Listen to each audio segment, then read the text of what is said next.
Precepts.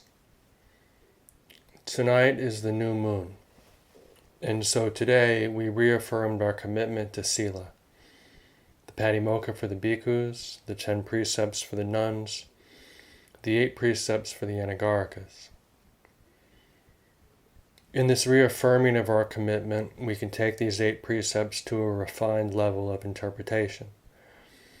So with the first precept, Panatipata Veramani, to refrain from killing other creatures. Even though none of us may be prone to murder or physical violence, it's important to make it clear in our mind that our intention in this life is not even to harm others deliberately. The second precept, Adinadana Veramani, is not just to refrain from stealing, but to respect the property of others, not to disturb or misuse that which belongs to others. It's a way of making that very definite in our consciousness. A brahmacharya veramani, the third precept, is the vow of celibacy. At this time, there's much concern about AIDS and venereal diseases. A total misuse of sexuality has developed over the past few decades, whereby people have been completely irresponsible and sought pleasure from sexual activities without regard for the consequences. The result is that now we have moral dilemmas about abortion and about the various diseases and problems which arise and how to solve them. What should we do? Try to promote the use of condoms and all kinds of prophylactic measures so that people can do everything they want without having to restrain themselves? Or promote pills and devices to prevent pregnancy so that no one will have to choose between having an abortion or having a baby? What's never even mentioned in all this is any kind of moral position. It seems to be something that you just don't mention. Celibacy is never even considered as a possible way of life. But when we really consider our life as human beings, there's a more skillful way to live. We can take on responsibility for our existence and refrain from involving others, or even exploiting our own bodies for the pursuit of that kind of pleasure. To undertake celibacy is a rather ennobling precept. It lifts us up. To be celibate is a potential, a possibility for developing meditation through the restraint necessary for the realization of truth. Celibacy is something one has to take on for oneself. It's not something which can be forced. That would not be chastity anymore, it'd be tyranny. It has to be something we choose, something we rise up to as individual beings, not an imposition on us. We don't want to go back to a puritanical position of thou shalt not, and threaten people with 84,000 eons and fiery hells, burning in absolute pain for any kind of sexual enjoyment.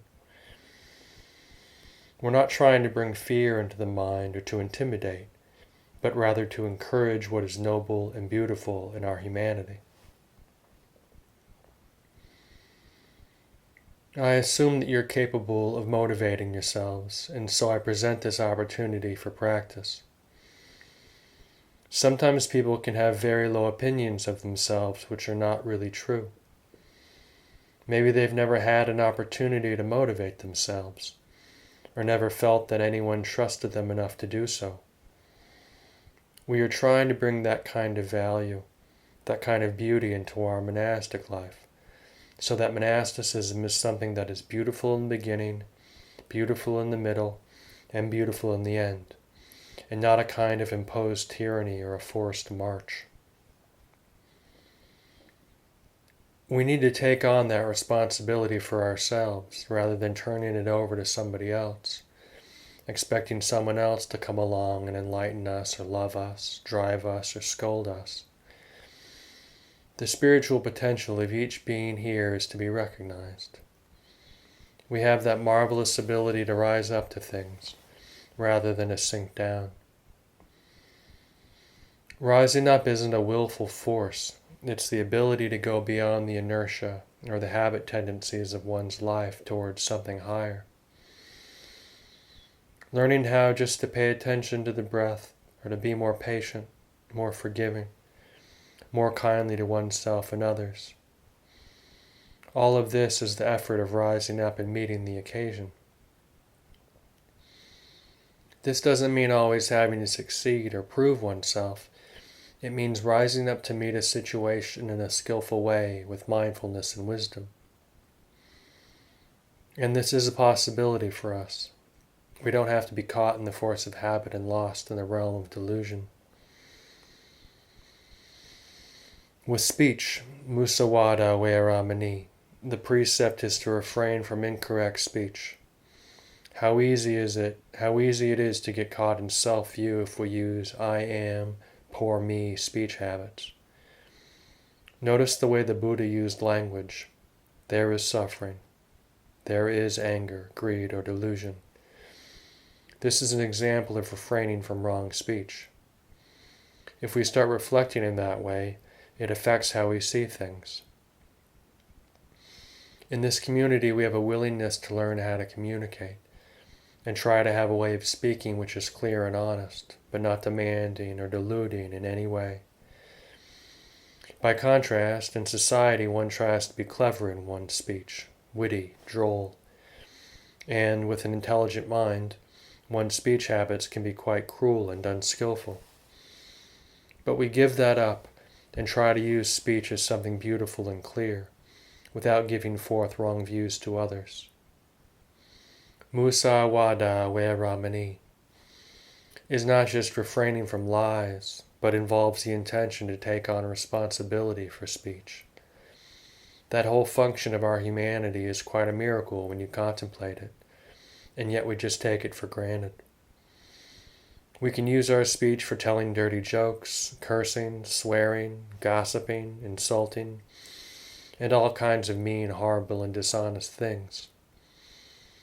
Or we can respect this rather marvelous gift we have and learn how to use it in a way that's beautiful, accurate, and kindly. Then, Suramera Yamaja Pamadatana Veramani, refraining from intoxicants. Think how fortunate we are that we don't have to drink, take drugs, and shoot up heroin. That problem affects all levels of society. Men, women, and children, all races, all classes, are being caught in the grip of these addictive drugs. There are also cigarettes and alcohol, all harmful and deluding to the human mind. When we become clouded with drugs and drink, we can't be responsible for what we say. I remember that when I used to drink, it was so that I didn't have to be responsible for what I said. When intoxicated, you lose your sense of timidity and shame with regard to sexual conduct. You have a few drinks, and suddenly a lot of inhibitions just drop away. I wasn't into murdering people, but I certainly had no hesitation about getting rid of annoying insects and other things I didn't like. One could see how easily one's sense of moral propriety and commitment could disappear under drugs and drink. Nowadays you find young people prostituting themselves to get money to buy drink and drugs. Even people 12 or 13 years old, those we used to call children. Then there are the renunciant precepts, those which simplify our lives. To refrain from eating after noon, and from entertainment and self-adornment.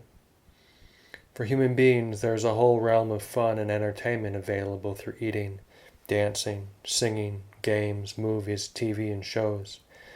Then there's sleep. There's the temptation to spend a great deal of time seeking comfort in sleep. These aren't immoral. I'm not saying that eating a dinner is an immoral activity, or dancing and singing come to that. But we're trying to restrain ourselves and refrain from opportunities to distract ourselves through sensory pleasures, so that we can observe and reflect. These are standards and precepts for reflection, not rules from God. They're not to be viewed from the thou shalt not position. Each one of the precepts is a resolution, something we're taking on, and not something God's imposing on us. So you rise up to these precepts and make a resolution. in order to have it in your minds when you're tempted to act on the impulses you might be experiencing. After all, most of us come from backgrounds which were quite indulgent, and where we were never really encouraged to restrain ourselves. Sila is an honorable and lovely opportunity we have as human beings. We choose to be moral. We're not being moral because we're afraid of being immoral. We choose to do this and rise up to that which is noble, good, kind, and generous. Admittedly, worldly attractions remain strong, and it isn't part of my teaching to condemn them. I'm not against the worldly life, nor am I trying to raise monasticism up as something everyone should be doing. One can live a very good, wholesome, worldly life too. Wholesomeness is not just the prerogative of monks and nuns. Sometimes lay people think I'm a monk fanatic because I emphasize the value of this way of living. But the attitude is one of reflection, rather than having an axe to grind or a position to take on anything. We aim to develop that reflective ability of the mind, and the particular conventions we find ourselves in are enveloped around that. This is what the Buddhist teaching is about. All the conventions of the Vinaya, the monastic discipline, and Dhamma teachings are designed to help in that way.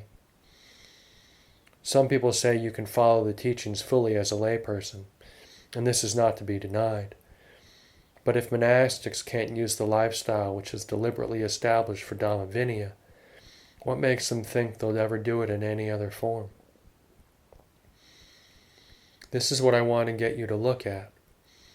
Look at yourselves as wanting something you don't have, or wanting to get away from what you have. Just watch that in yourselves, that restlessness, discontent, and movement of your mind. Sometimes, of course, one doesn't want to give up the world yet. One still wants rebirth and happiness in worldly things. Well, fair enough. But I don't want you to go around lying to yourselves. If you want to have your own way, have rebirths and worldly happiness, that's your decision. But don't delude yourselves by thinking that you're doing something else. Because if you really understand the teaching of the Buddha, there's nowhere to go and nothing to do. This is the way it is. We're living a life that is for that kind of reflection. Then you can observe that desire to be somewhere else as a movement of your mind, to see that and recognize it for what it is. Whether you follow that desire or not is still up to you. Allow yourself to die to the moment. Investigate and observe how things are. Everything that arises ceases. In all, everything fits into that pattern. In this way we can reflect on the mundane day-to-day ordinariness of our lives. Since we monastics can't dance and sing, go to shows, pubs, football games, or restaurants, and follow the pleasures and distractions of the world, the ordinariness of our lives takes on more significance. If you're used to a high level of excitement, ordinary things are boring, and one is always aiming at some new thrill or experience. Monasticism is a boring lifestyle, just a routine. We're not aiming at having exciting things to do or distractions, because in meditation, we're being aware of how things ordinarily are in consciousness. So we no longer try to find and follow the extraordinary. It is only through calming down and through restraint, not following restlessness and not being caught up in emotions, that we have a chance to realize the unconditioned. It's only when we can let go, calm down, and reflect that there is a realization of the ending of the conditioned realm, in which everything that arises ceases, and a realization of Nibbana. There is no way of realizing Nibbana by striving and trying to attain, achieve, and be caught up in the arising side. You have to let go of that. The realization of letting go of what arises in the mind leads to witnessing the cessation of that which has arisen. Then there is the true peace of allowing things to be as they are. No longer are we somebody who has to get somewhere, do something, get rid of something, or change something. When we're caught in distracting ourselves with pleasures, we're somebody. And somebody who has to find happiness, have success, or become something. No matter how many excitements and pleasures I might experience, I have to have more than that. We're never content with the excitement and adventures of life. They just cause us to be caught up in that movement of having to have more and more until we get burnt out. Then we go to the opposite extreme, where because we're tired and worn out from all the excitement and stimulation, we break down, fall asleep, or get drugged or drunk. We want not to exist. We can only have so much excitement, and then we can't bear it anymore. To be excited continuously is a hell realm. In my sister's home in California, they have all these television stations and cable relays. You can have 70 or so channels at your disposal all the time. People get into the habit of just switching channels if anything becomes the slightest bit boring or slightly uninteresting or unpleasant. They just switch to the next one. There's always a gunfight or a chorus line to zap you. It's a kind of hell realm.